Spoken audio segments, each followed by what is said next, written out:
Hi friends, market അപ്ഡേറ്റ്സിൻ്റെ ഒരു പുതിയ വീഡിയോയിലേക്ക് എല്ലാവർക്കും സ്വാഗതം. വീണ്ടും തുടർച്ചയായിട്ടുള്ള ഒരു സൈഡ് വേ സെഷനായിരുന്നു ഇന്ന് നിഫ്റ്റിയിൽ കണ്ടിട്ടുണ്ടായിരുന്നത്. 17,322 മാർക്കറ്റ് ഓപ്പൺ ആയതിനു ശേഷം 17,373.6 വരെ ഹൈ പോയി. തുടർന്ന് 17,322.5 മാർക്കറ്റ് ക്ലോസ് ആവുകയും ചെയ്തു. Zee Entertainment, JSW Steel, Axis Bank, Bharat Petroleum, IndusInd Bank ഇവരായിരുന്നു നിഫ്റ്റിയിൽ ടോപ്പ് ഗെയിനറായിട്ട് നിന്നിട്ടുണ്ടായിരുന്നത്. നിഫ്റ്റിയുടെ ഒരു ചാർട്ടിലേക്ക് നോക്കുകയാണെങ്കിൽ ഒരു ഗ്യാപ്പ് ബോർഡുകളുടെ ഒരു ഓപ്പണിംഗ് ആയിരുന്നു. എന്നിരുന്നാലും പിന്നീട് ഒരു സൈഡ് വേ സെഷനോടുകൂടിയായിരുന്നു മാർക്കറ്റ് പോയിട്ടുണ്ടായിരുന്നത്. ഡെയിലി ചാർട്ടിലേക്ക് നോക്കുകയാണെങ്കിൽ ഒരു ഡോജി ലൈക്ക് പാറ്റേൺ ആണ് ഫോം ആയിരിക്കുന്നത്. തുടർച്ചയായിട്ടുള്ള ഒരു ഡോജി പാറ്റേണിൻ്റെ ഒരു സീരീസ് ആണ് ഇപ്പോൾ മാർക്കറ്റിൽ വീണ്ടും കണ്ടുകൊണ്ടിരിക്കുന്നത്. അതുകൊണ്ട് തന്നെ ഇപ്പോൾ മാർക്കറ്റിൽ നിന്ന് കാണാൻ സാധിക്കുന്നത് ഒരു പുതിയൊരു ഹൈ ക്രിയേറ്റ് ചെയ്യാൻ, അല്ലെങ്കിൽ ഒരു ഹൈയിലോട്ട് പോകുന്നതോറും മാർക്കറ്റ് ഒരു ഭയക്കുന്നു എന്ന രീതിയിലാണ് ഇപ്പോൾ കാണാനുള്ളത്.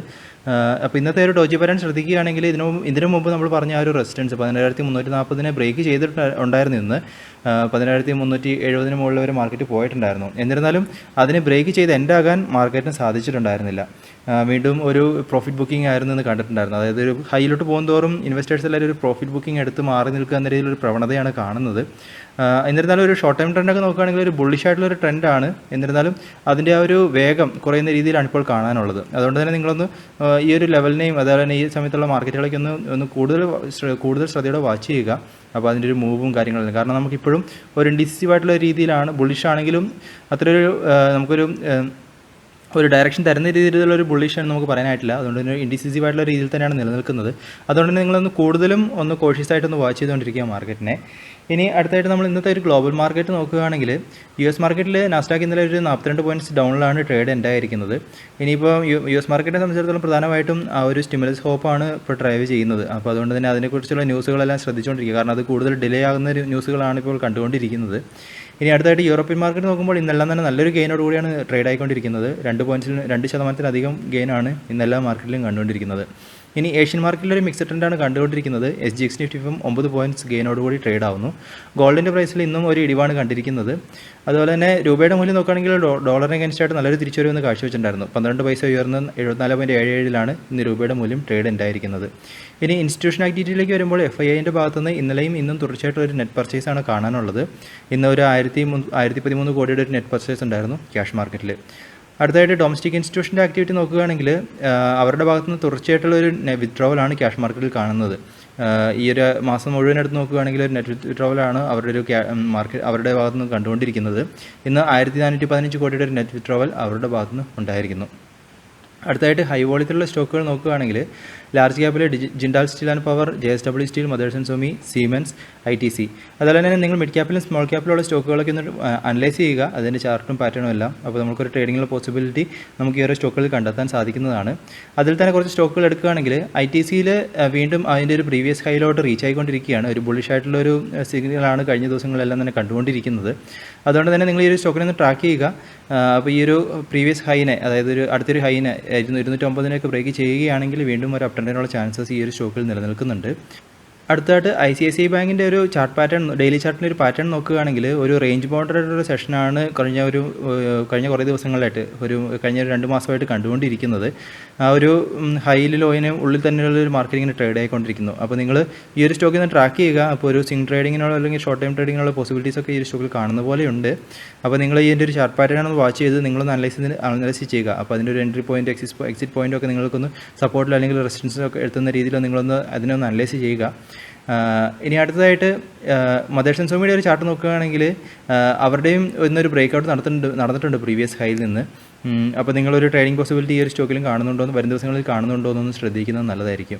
അതുപോലെ തന്നെ IDFC ഫസ്റ്റ് ബാങ്ക്, അവരുടെ ചാർട്ട് നോക്കുകയാണെങ്കിലും ഇന്നും ഇവർക്ക് ഒരു ബ്രേക്ക് ഔട്ട് നടന്നിട്ടുണ്ട് പ്രീവിയസ് ഹൈയിൽ നിന്ന്. ആ ഒരു റെസിസ്റ്റൻസിനെ ബ്രേക്ക് ചെയ്താണ് ഇന്ന് എൻഡായിരിക്കുന്നത്. നല്ലൊരു ഗെയിൻ ഉണ്ടായിരുന്നു അവർക്ക്. അപ്പോൾ നിങ്ങൾ ഇതിനെ ഒന്ന് ട്രാക്ക് ചെയ്യുക. ഒരു ട്രേഡിംഗ് പോസിബിലിറ്റി അല്ലെങ്കിൽ ഒരു ചെറിയൊരു ഇൻവെസ്റ്റ്മെൻറ്റുള്ള പോസിബിലിറ്റി നിങ്ങൾക്ക് ഇതിനകത്ത് കണ്ടെത്താൻ സാധിക്കുന്നുണ്ടെങ്കിൽ തീർച്ചയായിട്ടും ട്രൈ ചെയ്യാവുന്നതാണ്. കാരണം ഇവർക്ക് നല്ലൊരു റിസൾട്ട് കൊടുത്ത സ്റ്റോക്കുകളായിരുന്നു ഇവരും. ഇനി അടുത്തതായിട്ട് കൊച്ചിൻ ഷിപ്പ്യാർഡിൻ്റെ ചാർട്ട് നോക്കുകയാണെങ്കിൽ അവിടെയും അതിനകത്തൊരു ബ്രേക്ക് ഔട്ട് നടന്നിട്ടുണ്ട്. ഇവർക്ക് നല്ലൊരു ബുള്ളിഷ് സിഗ്നലാണ് ഈ ഒരു കഴിഞ്ഞ 2-3 ദിവസങ്ങളായിട്ട് കണ്ടുകൊണ്ടിരിക്കുന്നത്. മാത്രമല്ല ഇവരും ആ ഒരു ഡിഫൻസ് സെക്ടറിൻ്റെ ഇതിനകത്ത് ലിസ്റ്റിൽ എക്സ്പെർട്സൊക്കെ സജസ്റ്റ് ചെയ്തൊരു സ്റ്റോക്കാണ്. അപ്പോൾ ഇതിനെ നിങ്ങളൊന്ന് ട്രാക്ക് ചെയ്യുന്നത് നല്ലതായിരിക്കും. ഇനി അടുത്തായിട്ട് പ്രധാനപ്പെട്ട അപ്ഡേറ്റുകളിലേക്ക് നോക്കുകയാണെങ്കിൽ ICICI ബാങ്കിൻ്റെ അവർ ഏകദേശം 15,000 കോടി റേസ് ചെയ്യാനായിട്ടുള്ള ക്വാളിഫൈഡ് ഇൻസ്റ്റിറ്റ്യൂഷണൽ പ്ലേസ്മെൻറ്റ് വഴിയായിട്ട് 15,000 കോടി റേസ് ചെയ്യാനായിട്ട് പോകുന്നു. 351 രൂപ പെർ ഷെയറിലാണ് അവർ ഇഷ്യൂ പ്രൈസായിട്ട് ഫിക്സ് ചെയ്തിരിക്കുന്നത്. അടുത്തായിട്ട് കൊട്ടക് മഹീന്ദ്ര ബാങ്കിനെ സംബന്ധിച്ചിടത്തോളം RBIൻ്റെ ഗൈഡ് ലൈൻ പ്രകാരമുള്ള പ്രൊമോട്ടർ ഷെയർ ഹോൾഡിംഗിലേക്ക് റീച്ച് ചെയ്യാൻ, അത് റെഡ്യൂസ് ചെയ്യാൻ അവർക്ക് സാധിച്ചു എന്ന രീതിയിൽ അപ്ഡേറ്റുകൾ കൊടുത്തിട്ടുണ്ടായിരുന്നു.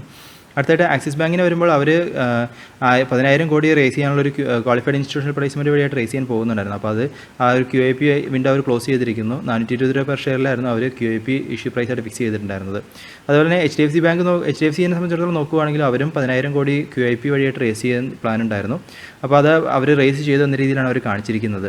അടുത്തായിട്ട് ഹെക്സാവെയർ ടെക്നോളജീസിനെ സംബന്ധിച്ചിടത്തോളം വന്ന ന്യൂസായിരുന്നു അവർ മാർക്കറ്റിൽ നിന്ന് ഡീലിസ്റ്റ് ചെയ്യാനുള്ള ഒരു പ്രൊപ്പോസലായിട്ട് മുമ്പോട്ട് പോകുന്നുള്ളത്. അപ്പോൾ അതിന് ഷെയർ ഹോൾഡേഴ്സിൻ്റെ ഭാഗത്തു നിന്നുള്ളൊരു അപ്രൂവൽ അവർ സീക്ക് ചെയ്തിട്ടുണ്ടായിരുന്നു. അതിനകത്ത് നോക്കുമ്പോൾ 92.64% ഷെയർ ഹോൾഡേഴ്സും വോട്ട് ചെയ്തിട്ടുണ്ടായിരുന്നു. അതിൽ തന്നെ 95.69% ആൾക്കാരും ഫേവറബിൾ ആയിട്ടാണ് വോട്ട് ചെയ്തിരിക്കുന്നത് ഡീലിസ്റ്റിങ്ങിന്.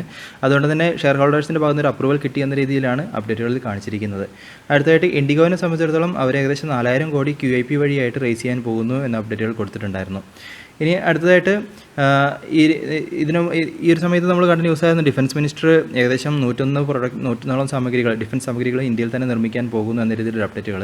അപ്പോൾ അങ്ങനത്തെ ഒരു മൂവ് ഇനി വരികയാണെങ്കിൽ, അല്ലെങ്കിൽ അതിനെക്കുറിച്ചുള്ള കൂടുതൽ അപ്ഡേറ്റുകൾ വരികയാണെങ്കിൽ ബെനിഫിറ്റ് ചെയ്യാൻ പോകുന്ന ഒരു കുറച്ച് സ്റ്റോക്കുകൾ ലിസ്റ്റ് ചെയ്ത് മണി കൺട്രോളിൽ ലിസ്റ്റ് ചെയ്തതാണ് ഇതൊക്കെ. അപ്പോൾ നിങ്ങൾ ഈ ഒരു സ്റ്റോക്കുകളൊക്കെ ഒന്ന് അനലൈസ് ചെയ്യുക. അപ്പോൾ ഈ ഒരു സ്റ്റോക്കുകളുടെ ഒരു ട്രാക്ക് റെക്കോർഡും അവരുടെ ഒരു പെർഫോമൻസൊക്കെ നിങ്ങളൊന്ന് ചെക്ക് ചെയ്യുന്നത് നല്ലതായിരിക്കും. എന്നിട്ട് നിങ്ങൾക്കൊരു ഇൻവെസ്റ്റ്മെൻറ്റ് പോസിബിലിറ്റി ഒക്കെ ഉണ്ടെങ്കിൽ തീർച്ചയായിട്ടും നിങ്ങൾ ഈ ഒരു സ്റ്റോക്കുകളൊന്ന് കൺസിഡർ ചെയ്യാവുന്നതാണ്. ഇനി അടുത്തതായിട്ട് Society of Indian Automobile Manufacturers അവരുടെ ഭാഗത്ത് നിന്ന് വന്ന അപ്ഡേറ്റുകൾ നോക്കുമ്പോൾ July passenger sale vehicle July മന്തിൽ നോക്കുമ്പോൾ 3.9% ഫാൾ ഉണ്ടായതായിട്ടാണ് കാണിച്ചിരിക്കുന്നത്. എന്നിരുന്നാലും കഴിഞ്ഞ മാസങ്ങളൊക്കെ വെച്ച് നോക്കുമ്പോൾ ഒരു തിരിച്ചുവരവാണ് കണ്ടുകൊണ്ടിരിക്കുന്നത്. അത് പക്ഷേ എന്നിരുന്നാലും ഇതൊരു ഓഗസ്റ്റ് മന്തിലെ ഒരു ഡാറ്റയും കൂടെ കിട്ടിക്കഴിഞ്ഞാൽ ഇതിൽ നിന്നൊരു കൺഫർമേഷൻ എടുക്കാൻ സാധിക്കും. അതായത് തിരിച്ചുവരവിൻ്റെ ഒരു കൺഫർമേഷൻ ഓഗസ്റ്റ് മന്തിലെ ഡാറ്റയും കൂടെ കിട്ടിക്കഴിഞ്ഞാൽ കൺഫർമേഷൻ എടുക്കാൻ സാധിക്കും എന്ന രീതിയിലാണ് അവർ അപ്ഡേറ്റുകളിൽ കൊടുത്തിരിക്കുന്നത്. ഇനി അടുത്തതായിട്ട് ABB ഇന്ത്യനെ സംബന്ധിച്ചിടത്തോളം അവർ ഇലക്ട്രിഫിക്കേഷൻ പ്രോഡക്റ്റുകളുടെ ഒരു ഓൺലൈൻ പ്ലാറ്റ്ഫോം ലോഞ്ച് ചെയ്തിട്ടുണ്ട്, ഒരു മാർട്ട്. അതായത് ഏകദേശം 6,000-ലധികം ഇലക്ട്രിഫിക്കേഷൻ പ്രോഡക്റ്റുകൾ ഈ ഒരു പ്ലാറ്റ്ഫോം വഴിയായിട്ട് സെയിൽ ചെയ്യാനാണ് അവർ ഉദ്ദേശിക്കുന്നത്. ഇനി അടുത്തതായിട്ട് മിൻഡ ഇൻഡസ്ട്രീസിനെ സംബന്ധിച്ചിടത്തോളം അവർ റൈറ്റ് ഇഷ്യൂവിനുള്ള പ്രൈസ് 250 രൂപ പെർ ഷെയറിലാണ് ഇപ്പം ഫിക്സ് ചെയ്തിട്ടുണ്ട്. അത് 27 ഷെയർസ് കയ്യിലുണ്ടെങ്കിൽ ഒരു ഷെയർ എന്ന രീതിയിൽ 1:27 എന്ന റേഷ്യോയിലാണ് അവർ റൈറ്റ് ഇഷ്യൂ ഫിക്സ് ചെയ്തിരിക്കുന്നത്. ഇനി അടുത്തായിട്ട് Q1 റിസൾട്ട്സ് എന്ന കമ്പനികൾ നോക്കുമ്പോൾ ടൈറ്റാൻ്റെ Q1 റിസൾട്ട്സിൽ 270 കോടിയുടെ ഒരു നെറ്റ് ലോസ് ആണ് അവർ റിപ്പോർട്ട് ചെയ്തിട്ടുണ്ടായിരുന്നത് ഈ ഒരു Q1. ഇനി അവർക്ക് കഴിഞ്ഞ വർഷം ഇതേ കാലയളവിൽ 371 കോടിയുടെ നെറ്റ് പ്രോഫിറ്റ് ആയിരുന്നു ഉണ്ടായിരുന്നത്.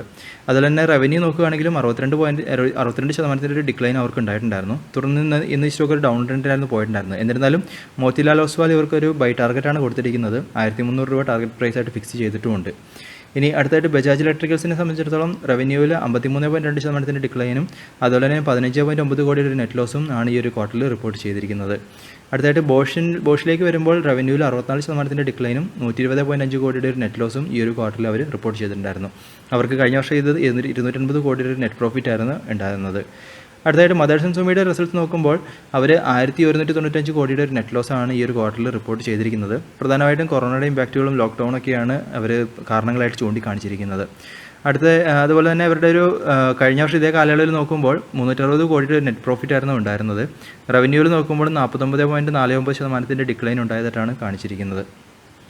ഇനി അടുത്തായിട്ട് KC ഇൻ്റർനാഷണലിലേക്ക് വരുമ്പോൾ അവർക്ക് റവന്യൂവിൽ 8.4% ഡിക്ലൈനാണ് ഈ ഒരു ക്വാർട്ടറിൽ റിപ്പോർട്ട് ചെയ്തിരിക്കുന്നത്. പ്രധാനമായിട്ടും കൊറോണയുടെയും ലോക്ക്ഡൗണിൻ്റെയും ഇമ്പാക്റ്റുകളാണ് ഇവർ ഇതെടുത്ത് കാണിച്ചിരിക്കുന്നത്.